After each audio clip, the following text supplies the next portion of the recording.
Bu nə qədər ağır bir şeydir ki, Allah deyir, dünyada məni unutmaqlarının cəzası əzab, yanmaq, nə bilim, başqa bunlar deyil.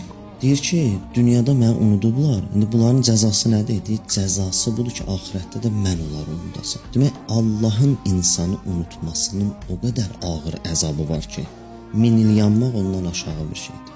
Biz orada başa düşmürük. Orada başa düşəcəyik ki, nə qədər bizim ehtiyacımız var ki, Allah bizə nəzər eləsin. Deyirlər, baxmasa, nəzər eləməsə, mərifət əhli, övliyalar.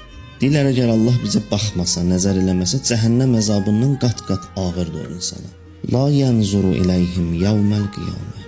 Ali İmran surəsində buyurur ki, Allah onlara baxmır qiyamət günü. Allah bir adama baxmasa, yəni orada artıq rəhmət yoxdur və ora cəhənnəmdir.